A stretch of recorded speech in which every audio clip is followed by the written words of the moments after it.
Welcome to another Unwinding with Fiber and Fabric and Countdown to Christmas 2021.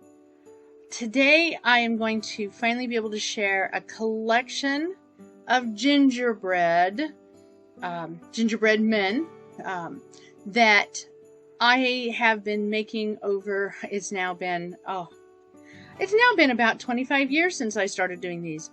But the reason I want to bring this collection and share this collection as opposed to some of the pieces I've shown in other videos is because I want to share where it started and how sometimes the simplest things like a coloring book page can inspire us to make the things we can decorate our home.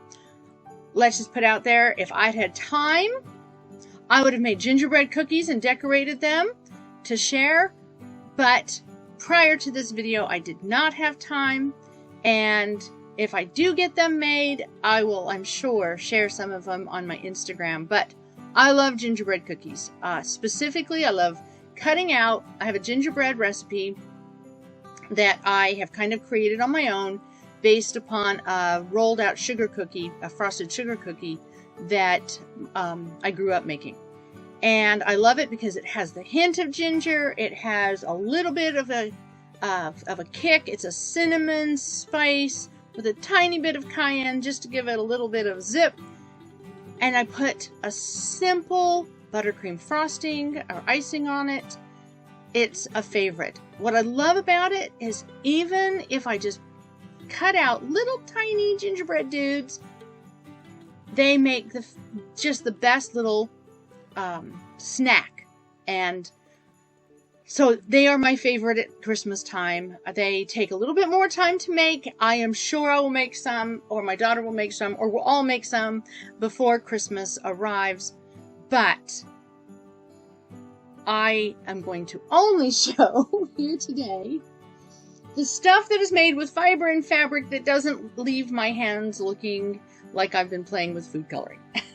So, going back about 25 years ago, give or take, it was when I was still working full-time, and I wanted to come up with a cute and simple decoration for where I worked.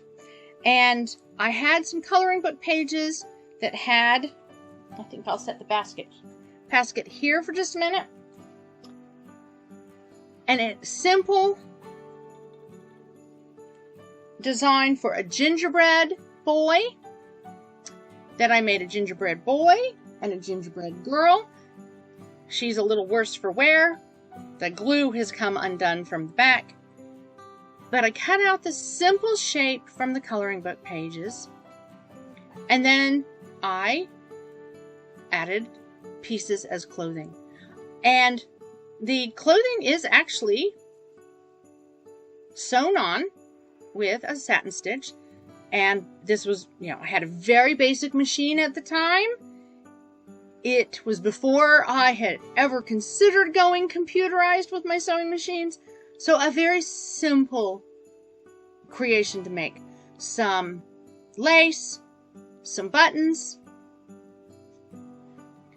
and these guys help decorate my office and help decorate my home for Christmas.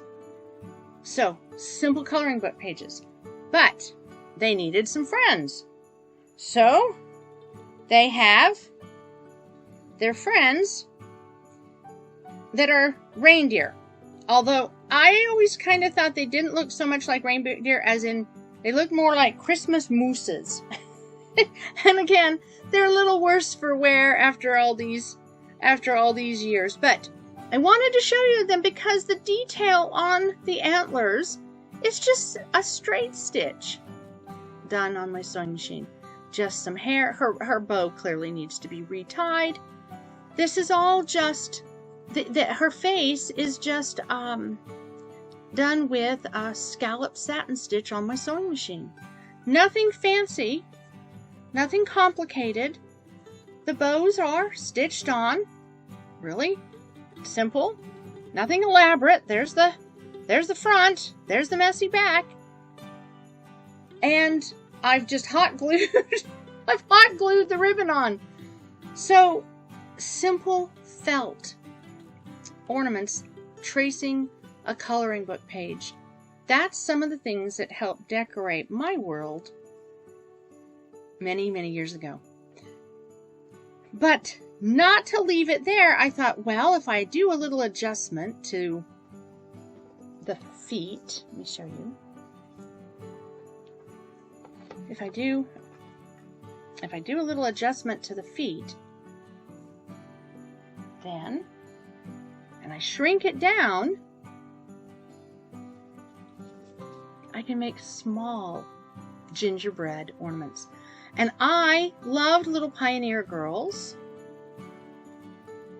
as many people of my generation did.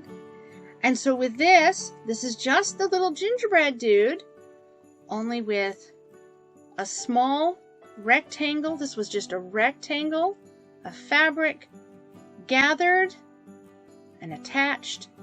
Another rectangle of fabric, little rectangle of fabric to make the skirt. And then her top to the skirt is just, I'll zoom in. It's just lace that's been folded over to make a little top. And I will zoom close in here, bring her up close.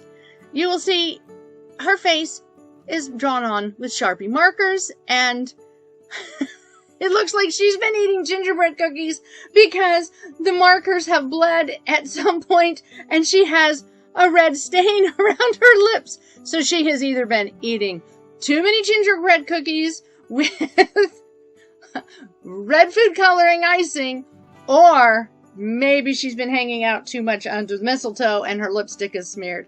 Either way, these were the next step in my gingerbread exploration, my gingerbread dude exploration. So, making them small with a simple sewing machine, just sewing around. And when you're working around stuffed animals, it's always nice to have a small stitch. It makes it a little bit easier to get around the little pieces. The next thing was, well, I've already shown you him. Okay. My big guy with my hand-knitted hat and scarf. So he's the blown up version. And I imagine you could blow him up as big as you want. But my cute little stuffy, he's made out of wool. But I ended up being given a bunch of upholstery samples, upholstery fabric samples. We drew out the pattern onto a piece, stitch around, leaving an opening on the side, and hold on, get him in the light. You get a little gingerbread guy. Might be easier though to see. I wanted to show him because you can see that it's open on the side. But this year, confession time, my kids bought me a larger embroidery machine than the one that I've been using for years now. It has a larger hoop size, and so I was able to put my little gingerbread doll in my embroidery machine hoop and make this size. It is slightly wider than what I drew out, but not much. So whether it's the old-fashioned way or with technology, and look, no more Sharpie eyes. I am not good at hand embroidery and I am not good at hand drawing. But I can do some serious work when it comes to digitizing on a computer. So my little gingerbread, get her in front of the, I don't know, is it a her or is it a him? So let's just call it my little gingerbread dude with the long eyelashes and the sleepy eyes and the big stars for buttons. And that is my gingerbread collection. It is something that can be so much fun. It's actually, things like this. This is actually one of the ways I learned to sew all those years ago when I was tiny. One of the very first stuffed animals I made was a long snake. So yes, it was a long tube of fabric that we sewed up the top, sewed up the end, put on some button eyes, and it was a snake. I actually really remember that project, and I couldn't have been more than 6 or 7 years old. But learning how to sew around a drawn line like this really was one of the ways many of us, especially in the 70s, learned how to sew. There were a lot of panels that were of dolls, and you just sewed around the edge, turned them, snipped the corners, turned them right side out, stuffed them, and you had dolls. So it is one of the ways we learned to use the sewing machine, learn to do the basic sewing techniques. And so whether you are able to do it fancy or simple, it is a wonderful, fun project. Oh, here. And who wouldn't absolutely love having these guys on the tree? Now, I do have one on my little tree here. Let me see. Oh, I'm not going to be able to pull it down. Let me see if I can turn the camera up. Up there, he's now swaying. You can see him in the mirror. He's got little white buttons and little white eyes. And he is made out of recycled